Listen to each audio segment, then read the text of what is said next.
Now, I know you've been getting a lot of the same talking points about the Dallas Mavericks versus Boston Celtics final series.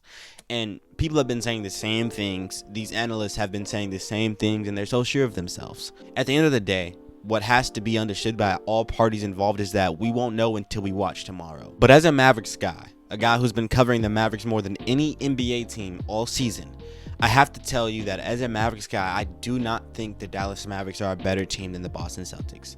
The Celtics are by far a better team, and they should win this series.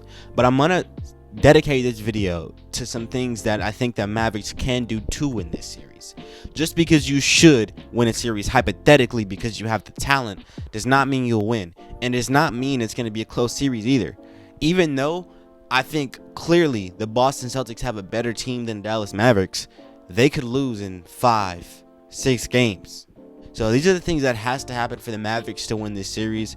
And they could win this series without these things happening, and they could do all these things I've listed, and they end up not winning the series. But from my perspective, these are the things that need to be done for Dallas. For one, this is basically what the whole series just revolves around, in my opinion. Like they're holding on to a cliff, and if they don't do this, they let go and they fall. Luka and Kyrie have to combine for 60. They have to combine for 60 points together. If they don't combine for 60, I don't see much chance of them winning this series. Because who else is going to give you offense? I wrote down in my notes, the only way that I can see Luka and Kyrie not combining for 60 in every single one of these games and still winning is if PJ gives you over 10 to 15 a game. You can say, Luka and Kyrie, give me 50 every game if PJ is giving you 10 to 15. But I don't know if PJ is going to give you 10 to 15. So let's just go on a limb and say PJ is going to be up and down. PJ, how about you just give us what you got?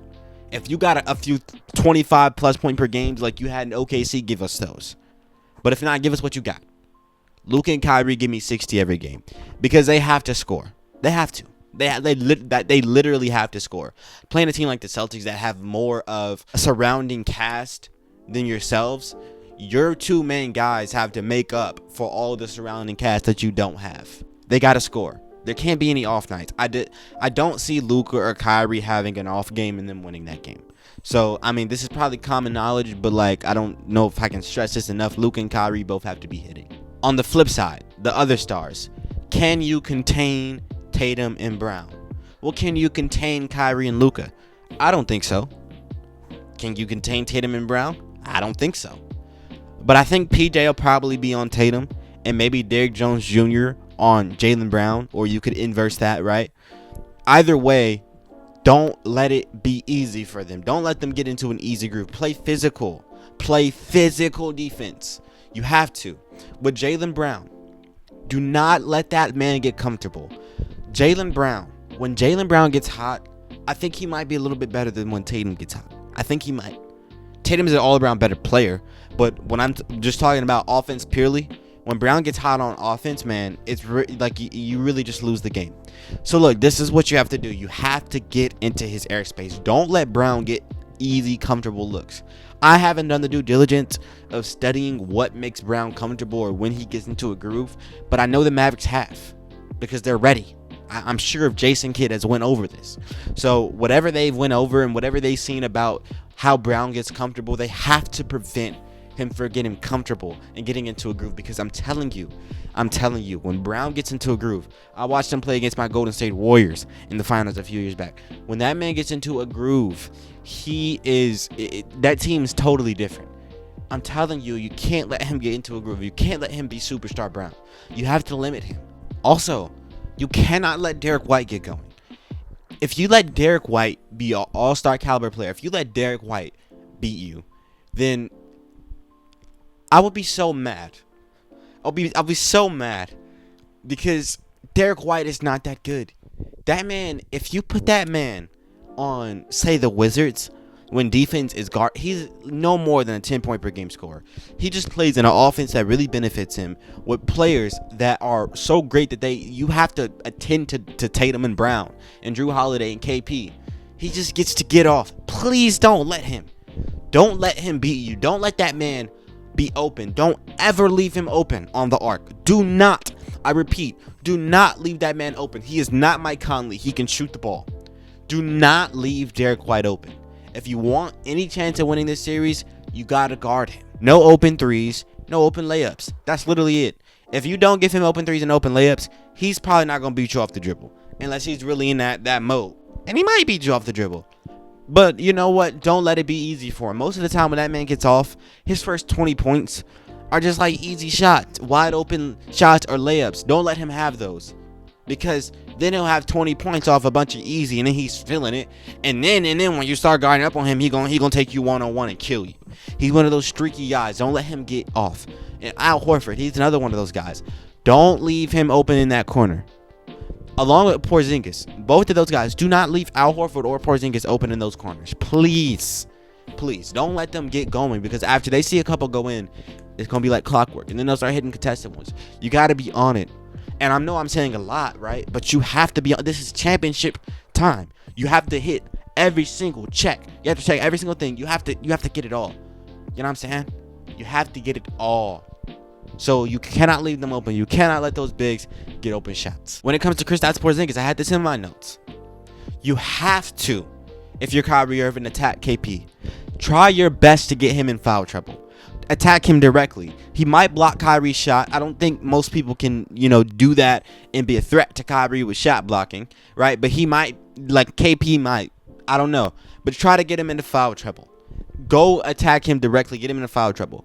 And if that does not work, if he's just towering in the paint, if that doesn't work, Luka has to get KP on that switch. I don't care what you do, whether it is by getting him into foul trouble or getting him on the ISO, defending an ISO of Luka where he got that step back, that mismatch. Whatever it is, get him out the paint. Because once you get KP out of the paint, then Lively and Gafford can go to work. So Luka wants to get that switch every time. Maybe the Celtics will deny the switch, right? But either way, even if KP comes into the action, then you got Gafford and Lively with those lanes. So you preferably want to get a switch.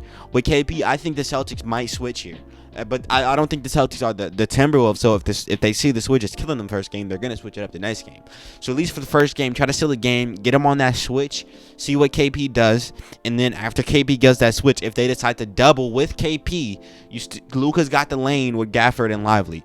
If not, and it's just a one-on-one, Luka can go one-on-one. Whatever you do, you want to get my mans out of the paint. You want to get my man's KP out of the paint, because once KP's out of the paint, that opens up things for Kyrie and your third best player, Lively, and Gafford, who's your starting center. He's a big part of this, and it'll just allow easy layups for guys like Derrick Doncic. That's how their offense works. They get layups, easy shots. That's how the Mavericks win games. If you've been watching them, they get easy shots, and it gets the morale going. They're not a team that's been making a lot of threes over the playoffs. That's another big thing. They have to make three-pointers. They get a lot of open looks, and they've been missing them. I don't think you can afford to miss them in the Celtics series. And I know I'm giving the Celtics a lot of leeways if they're this great team and they're so much better than all the other competition they face. But I'm just saying, the Celtics, man, the Celtics are no easy business. But why I'm optimistic is because the Celtics are not that much better than the Wolves. And here's the thing. If you beat the Wolves in a gentleman's sweep in 5 games, probably have a good chance to beat the Celtics. But as I say, you got to get that man out of the paint. It'll open up things. So KP out of the paint, you need that. Also, try and make Jrue Holiday beat you. Try your best to make Jrue Holiday beat you. If you can shut down, KP, I don't know what he's going to give you. KP's one of those guys. He's an all-star caliber player. He's a guy that can give you 30 on really any given night. He's the kind of one I'm worried about. But look, like I said, you want to, make it hard for Brown and Tatum and Derrick White. KP, I don't really know. We'll have to wait and see about that. Jrue Holiday is one of those guys you can try to make Jrue Holiday beat you. If Jrue Holiday wants to give you 25 points and that'll win them a game in this series, whatever. Make Jrue Holiday beat you. Play real physical on Brown and Tatum and make it uncomfortable for them. Don't let them easily get going with easy shots. They're going to make tough baskets, but I'm saying don't make it easy by letting them easily get comfortable. The way you do that is by playing physical and slowing down the pace. That's another thing I have in my notes. You have to play physical and slow the pace. Play really physical and slow the pace. One thing about the Mavericks is they play a lot slower than the Celtics. I think the Celtics behind the Pacers were the fastest team in the NBA. So they love to get the pace up. You can slow down the pace, especially when you have Luka and Kyrie running your offense. So that's where I don't know. I honestly don't know yet. I just don't know, right? Because if you go back to the Pacers Knicks series, the Knicks played really slow, the Pacers played really fast, and it seemed like fast pace ended up beating slow pace. But in this series, you have that dynamic again where you have, the Celtics have fast pace, the Mavericks have slow pace. I hope, as a Mavericks fan, that the Celtics I'm a Warriors fan, but I'm a Mavericks guy. I hope that the Mavericks slow pace will beat out the Celtics fast pace. But whatever you do, try to use it to your advantage. I don't know if it's better to be fast or slow, but you are slow, so you can disrupt their fast pace if you do it correctly. And play really physical on Tatum and Brown. Don't let Derrick White get open layups and open three-point shots and get into a groove. Play hard defense, close out on Al Horford and Porzingis, and let them get into a groove with their three-point shot. Make Jrue Holiday beat you. Just whatever you do, the biggest thing in this whole series is Jaylen Brown. He's not the best player on the Celtics, but he is the most dangerous player. I think Tatum is a better player than Brown. I'm not saying that, but I care more about Brown than I do Tatum, and I hope J. Kidd and the Mavs feel the same way. Brown will destroy you. I'm telling you, he will destroy you. Let me put my notes away. Let me get close to this camera. Brown will destroy you. You have to guard up on that. Please do not let that man get comfortable. Because if he gets comfortable,